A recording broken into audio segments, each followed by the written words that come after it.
Yes, a very good evening and a big welcome to Nick Bell tonight. Thank you very much. Great to have you, Nick. And you're an amazing young man. I was going to say young man, but you're slightly in your 40s now, and so just about. Great to have you here. Now, tonight, everybody, we are behind the sound desk at Champions Tonight, which is your domain. And I just want to say, Nick, that I know you're pretty shy because you're always behind the sound desk, and this is pretty rare for you to ever do an interview. First of all, I want to say thank you on behalf of everybody tuning in tonight. I know also you, compared to me, are pretty softly spoken, and I know you've got a certain amount of nerves, as we all do, doing these kind of things. So I know everybody watching online is going to make you feel completely at home. I hope I'm going to do the same. It's a thrill to have you being interviewed tonight because you are just pure gold. And you were actually in this church for several months, even longer, Nick, before I even knew you were here. And I just want to say, I know this will embarrass you slightly, but you are one of the most humble men I've ever met. And, I appreciate it. You just are.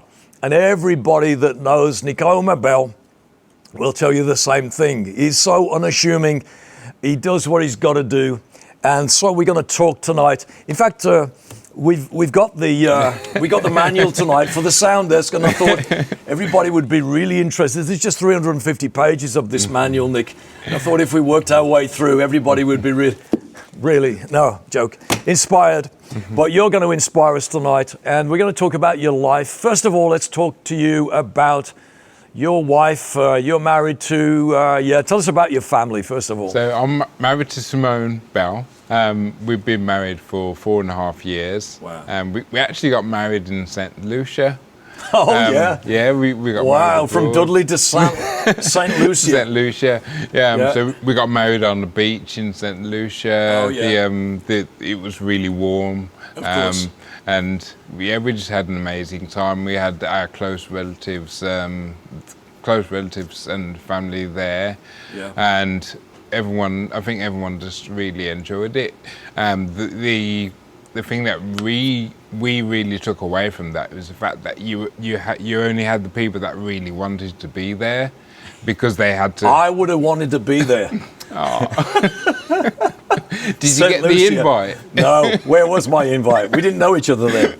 No, we didn't. So you're married to Simone for 4.5 years. 4.5 years. So that started amazingly well, and then you came back off your honeymoon too, Dudley. And now you've got a beautiful daughter. Tell us about your daughter, Eva. Eva Grace. Yeah. So she's 4 years old. Her birthday was in August, and she, at the moment, she's running around drawing all over the walls. And are any parents out there right now encouraged by Nicoma telling us his young daughter is drawing all over the walls? I think she's going to be an artist when she. Sounds like, yeah. So, out of you and Simone, who is the one to be most feared when she's gone through the house drawing on the walls? Well, I'm very lenient with her. Oh yeah. So then I think she responds to if I'm telling her off, she responds to that more because she knows that it's quite serious. It's relatively serious. Wow. But I think if Simone tells her to do anything or to stop doing anything, Eva Grace will understand that. Oh, that's mom. But then when Dad says something, it's next level when it's you. It's the next level. Yeah. Wow. Well, you're a brilliant family. We love you to bits. Love you, Simone, and you call her Gracie, don't you? I call her Gracie. Gracie.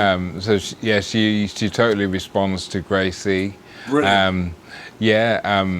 If she's in trouble, we will call her Eva Grace, her full name. So she kind of understands if it's Eva Grace, then she's maybe done something wrong. Okay. But usually we call her Gracie. Gracie. Well, we love you. If you're watching Gracie tonight, big hello to you and Simone as well. Now, Nick, you have traveled the world, literally, with your job as a sound engineer. You've been to Hawaii, you've been to New Zealand, you've done a handful of trips to Australia, America many times, Africa. Where else have you been? Japan. Been Japan. And you've literally been mixing sounds for some of the, hey, tell us about, you mix sound for Blue.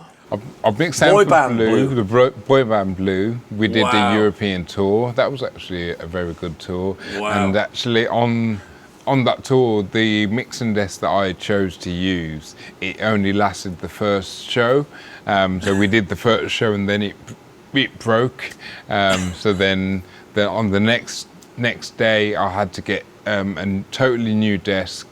And reconfigure that new desk on the next day, just before the sound check. Wow! So that was.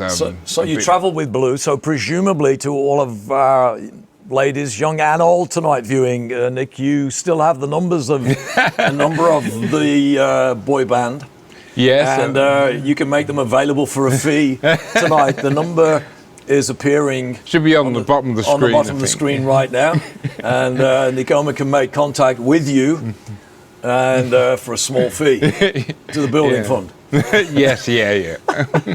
So, joking aside, you have mixed sound for. Tell us some of the people that we would know.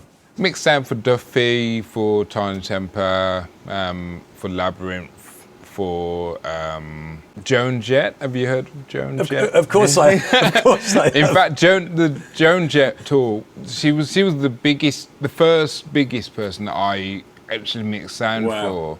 I was doing a tour with Alice Cooper, and she was she was supporting Alice Cooper. Actually, had breakfast with Alice Cooper. That was really surreal. Wow.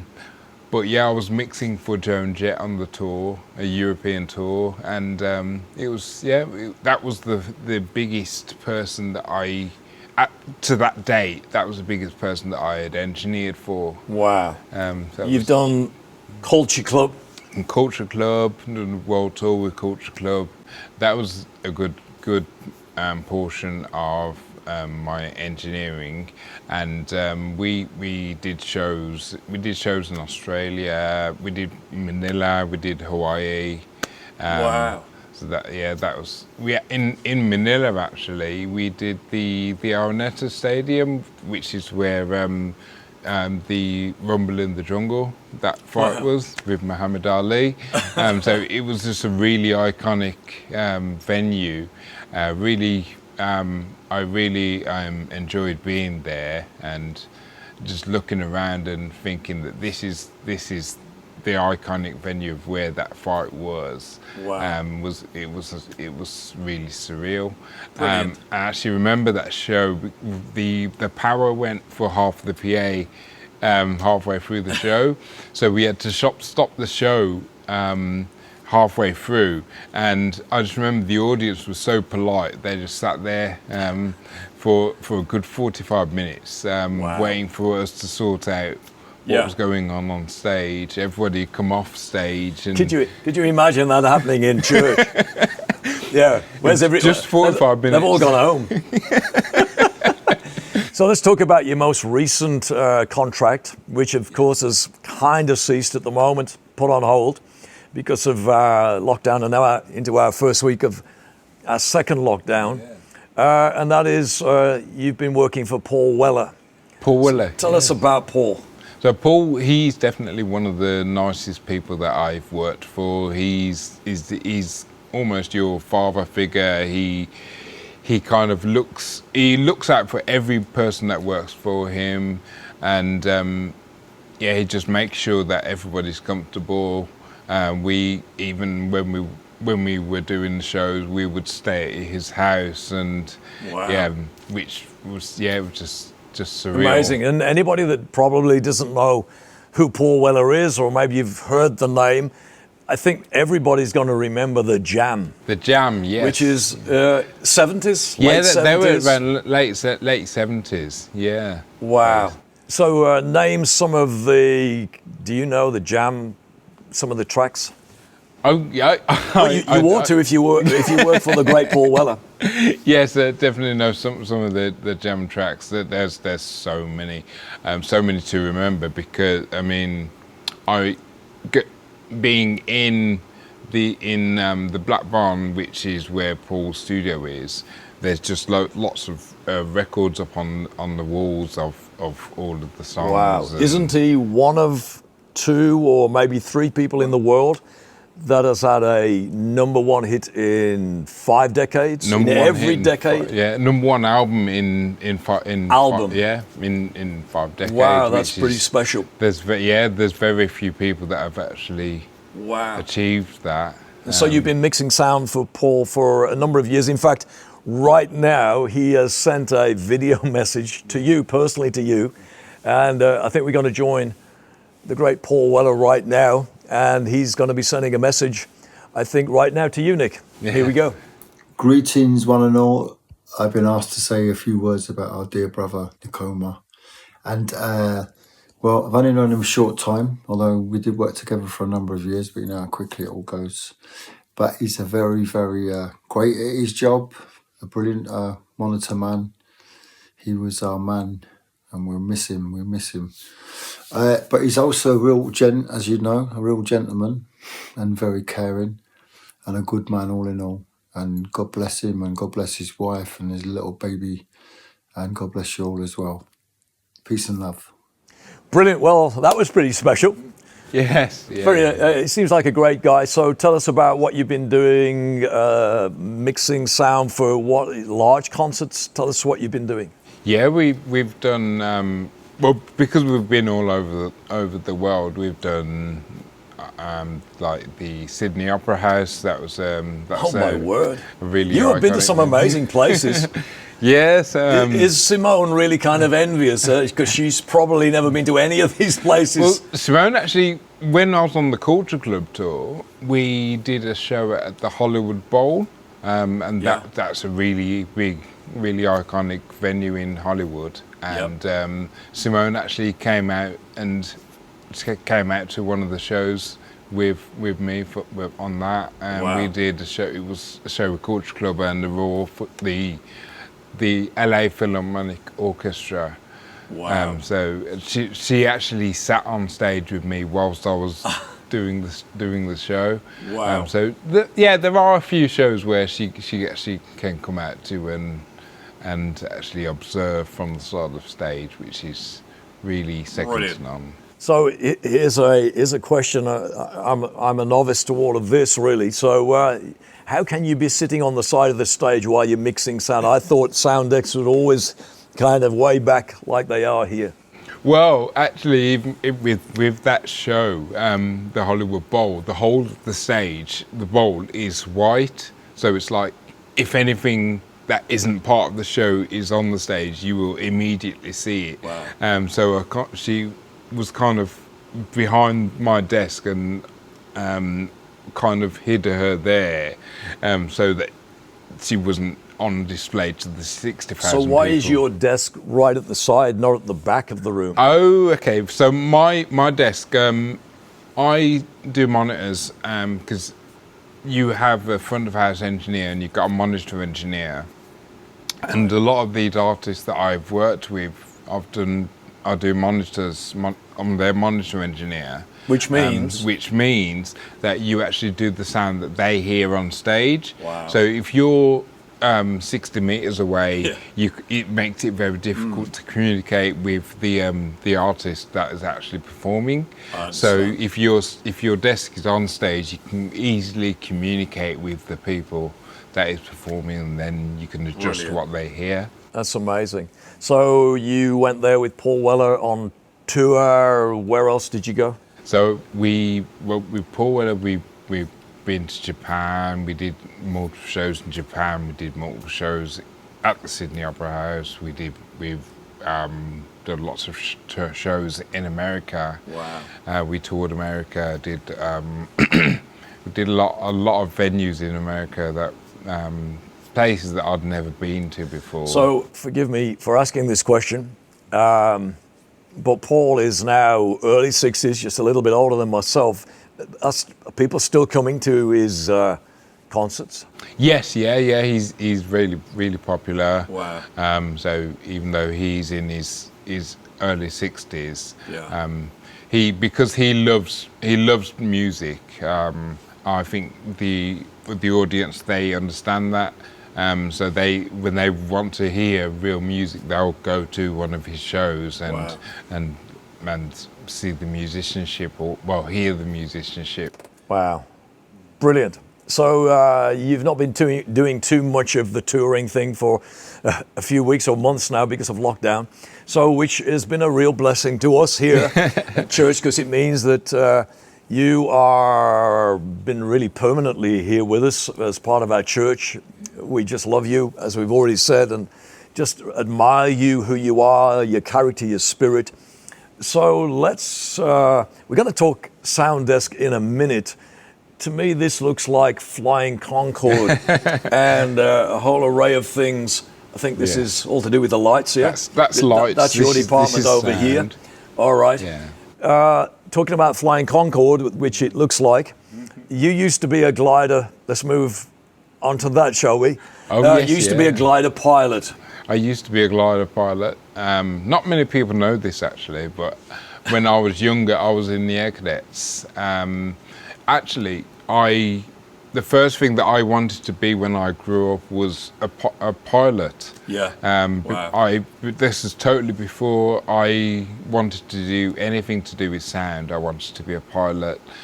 So I joined the Air Cadets and I became a glider pilot, and Wow. I was teaching other cadets how to fly, which I really enjoyed. I just really enjoyed being able to teach. So tell us about the story about you getting lost. How do you get lost in an aeroplane and find your way home? So did you ask an old lady? Did you open the window and say, open the window? Excuse me, love, can you tell me the way to Dudley? So because we weren't flying with instruments that told you where you were, you had to. You were flying by, it's called visual flight rules, so you have to be aware of where you are by looking outside the window. And there was, because I was also teaching, there was points where you would be engrossed in the lesson, teaching the other cadet how you to basically lost your way. So then I became temporarily unaware of my situation. So I was temporarily unaware of where I was. Looked out, and what I thought was the Wrekin wasn't the Wrekin, and I actually couldn't see it in my view anywhere. So I was like, for a split second, I was a little bit worried. Especially if the wind dropped.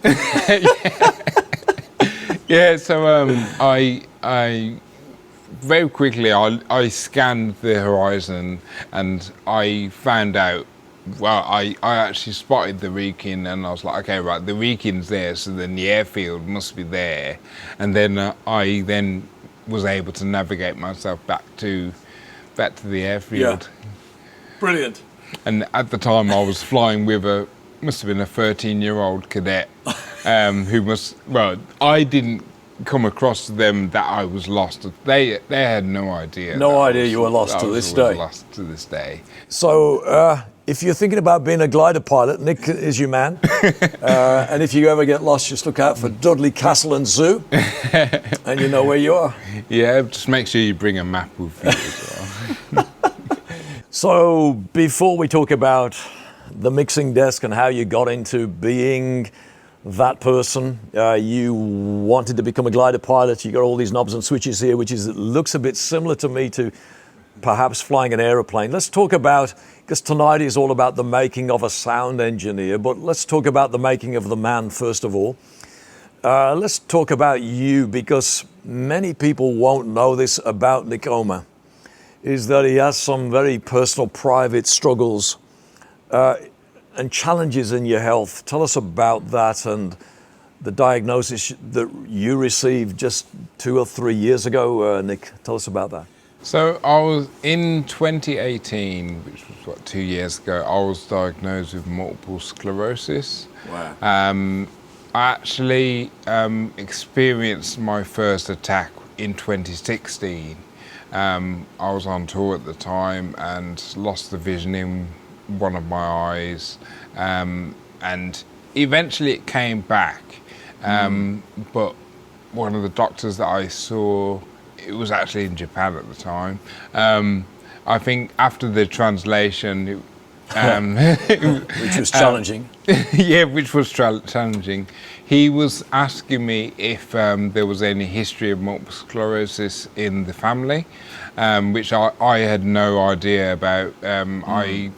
I'd very rarely heard of it in the first place. Wow. And then after that, I started looking into what my symptoms were. I was having a lot of balance issues, a lot of strength issues. I started also losing a lot of weight. So I was looking into that and looking into possible causes, and I was thinking that it may be multiple sclerosis. And then I actually received the diagnosis in 2018 after a couple of scans. Wow.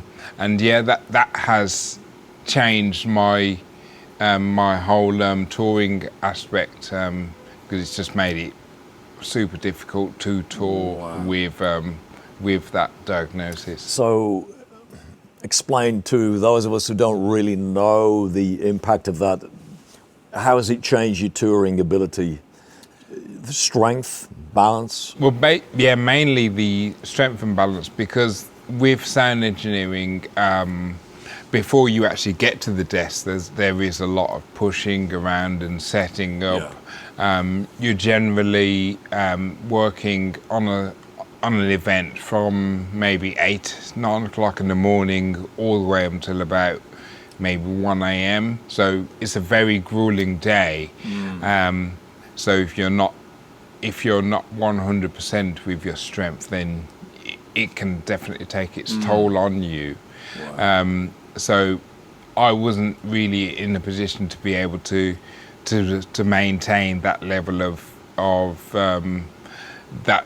Well, basically that level of strength throughout the day, and my balance was off as well. So if I was pushing anything, there were a couple of times when I've been pushing boxes and then fell over because I've not been able to fully be balanced. Wow.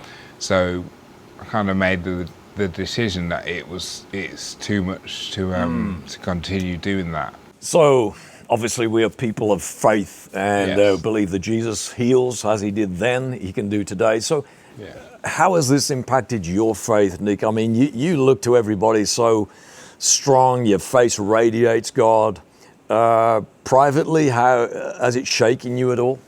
I mean, privately, it is a struggle, but as you said, I am trusting in God 100%. I know that the position that I'm in, I wouldn't necessarily be in this position of strength if I didn't have my faith. Wow. My faith, I believe God is a healing God, and I'm trusting 100% in Him for my healing. So that is what drives me day by day, knowing that I have somebody that I trust in. Absolutely. But yeah. But on a day-to-day basis, sorry, I didn't mean to say but, on a day-to-day basis, I meant to say on a day-to-day basis, that you get out of bed in the morning and you've got some challenges ahead, you know that?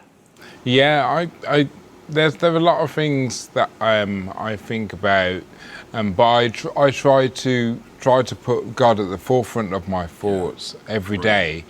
Start off the day in prayer, which is very important. That gives you the strength to get through the day. and when you get to the position where you put your trust in somebody who can do, I mean, he's built this whole world. He's the master. He has built this whole universe. Wow. And when you can put your faith in somebody like that, it really does help you to get through the day. Brilliant. Yeah. Brilliant. So, to anyone watching online who's facing some challenges right now health-wise, we would love to just pause here for a minute to kind of say, hey, there is a God that cares and a God that heals. Yes. We've seen that, Nick, haven't we? In fact, Yeah. we've come into an agreement privately whereby I pray for you every day. Yes. And for everyone who is a believer out there, that if you would pray for Nick too, and let's see this guy, wonderful guy, completely miraculously healed. And let's speak great things over his life. I just love the way that you've explained that, and you have your struggles, but your faith is not a struggle. And to everybody watching right now, let's come into agreement, not just for Nick, but to everybody here right now that may be facing some health challenges, or maybe you know somebody, and we want you to know we are praying for you. In fact, drop us a line on Champions Church, connect at championschurch.org.uk, and just send in your prayer requests tonight. You can see the email address right there on our screens right now, connect at championschurch.org.uk.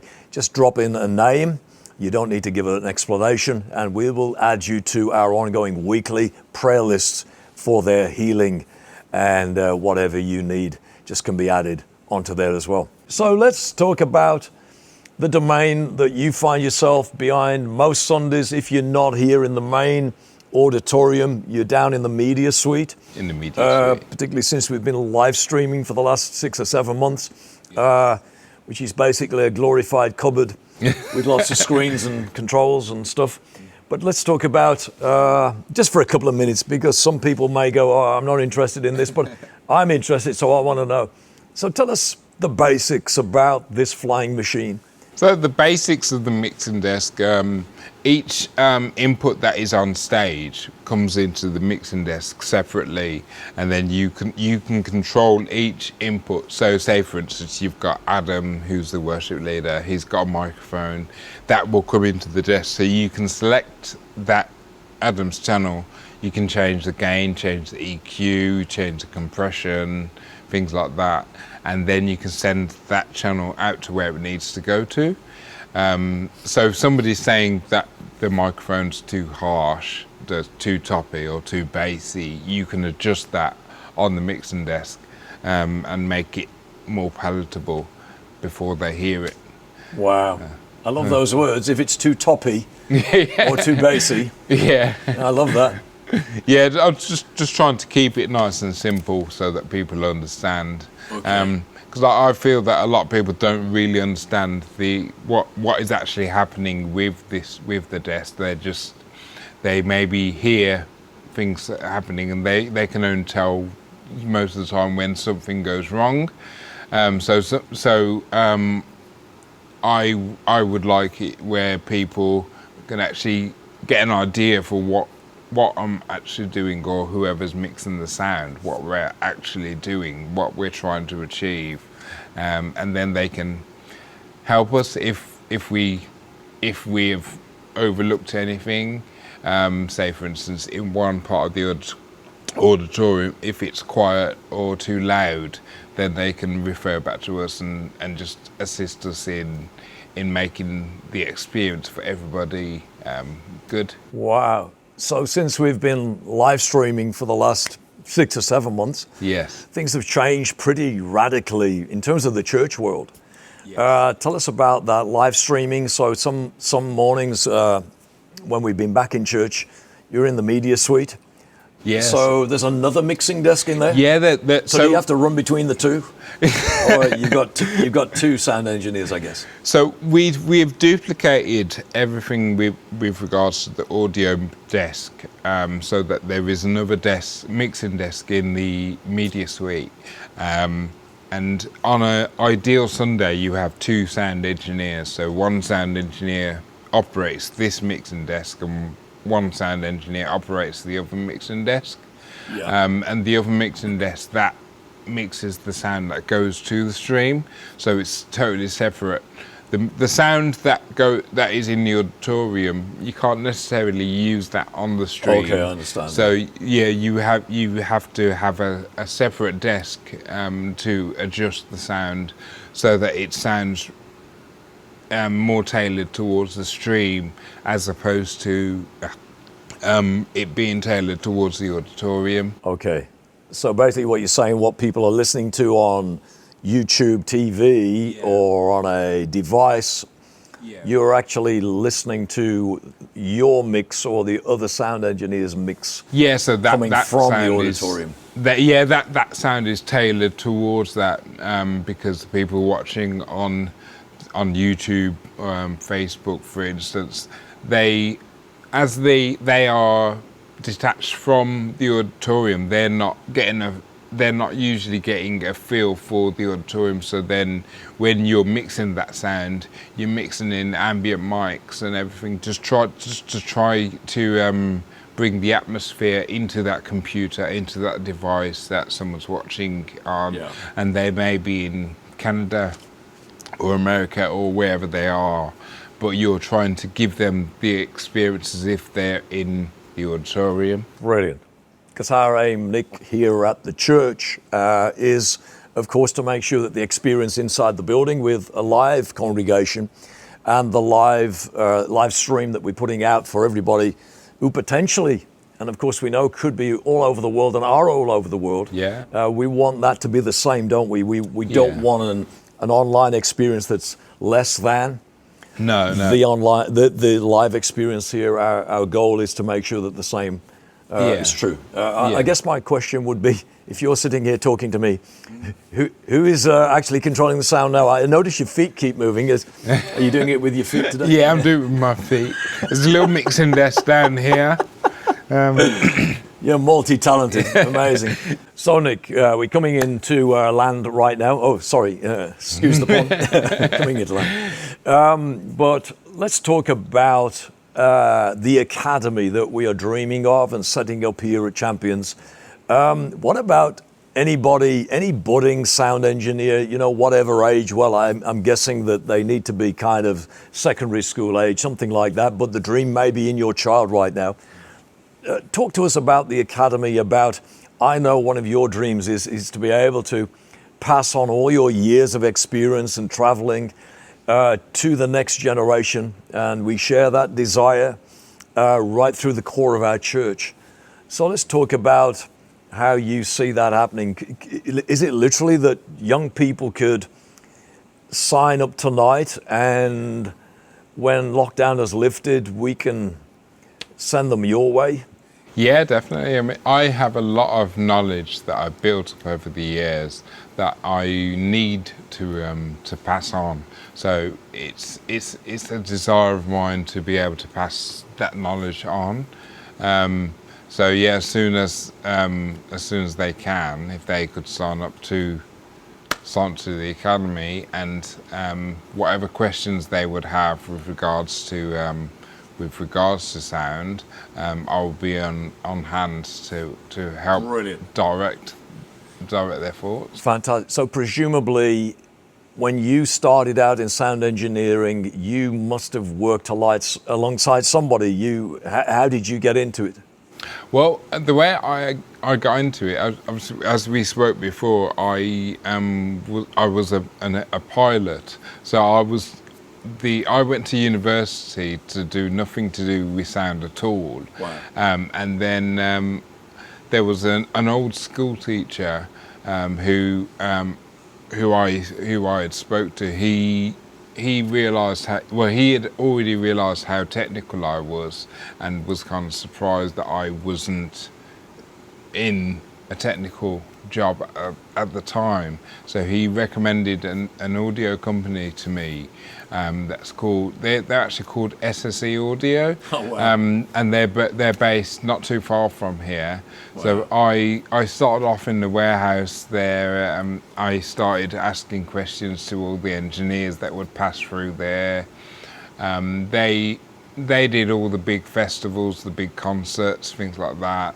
So I had access to all the best engineers in the world. I could ask them whatever questions that I needed to ask. Sorry, how old were you then? Wow, so this was after I was gliding. So I must have been maybe 19, about 19 when I was working at SSE. And yeah, so I had access to all the best engineers, asked them whatever questions, and then I would put to practice on a weekend what I had asked them. In fact, one of the first venues that I ever worked and did sound at, that was called the Shed. That was actually in Bridley Hill. Yeah, I remember it. Yeah. So every weekend I would go there and I would do the sound there. Wow. And it was at a point where I was at the start of my journey as a sound engineer, and I didn't have the pressure of having to perform in front of lots of people in terms of having to get it perfect every time. So I would use that opportunity to hone my skills, and then to help me to become the engineer that I am now. So as I was saying, with the experience that I can pass on to other people, I can pass on the experience and that I've used those situations to teach myself, and to become the engineer that I am. Fantastic. So one last question. What age do you think you should start? What age do you think they should start? I think around 16 age group is a good start point. Anything from they could be anything from 16 to 25, whatever. And then you're too old. Yeah. Well, there's a little bit of a learning curve, and you kind of don't want to be too old before you start to learn. But you can be at any age there. Fantastic. Well, for everybody that has a desire, a dream, or maybe you are thinking, well, I'm not too sure, but I sure like all these nice colored buttons on this desk. Maybe you would like to make an approach towards us, the Champions Academy, and you are going to get the best in the industry, or one of them, because we have not just one, but 2 or 3 sound engineers who are have great reputations in the industry right now, as we speak, and work in that industry as we speak. So, friends online, go on, push yourself forward.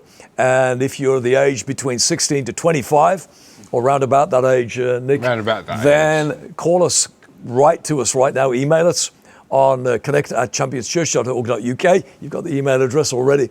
And just tell us your name and your interest and your age, and we will be in contact with you. We are needing, Nick, more and more sound engineers. The future is online. The future of the church is online as well as live in this auditorium. And the future is live streaming. There are so many possibilities, and we need so many professional and kind of semi-professional sound engineers, and we need you to be learning this trade. So come on, we want you. We need you right now. So parents, encourage your young people today. Encourage them. Encourage your kids to get a dream.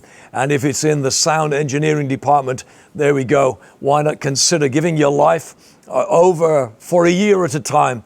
Maybe you're in the middle of thinking about university, and because of COVID, you're thinking, what on earth am I going to do? Well, here is the answer. Here's one answer.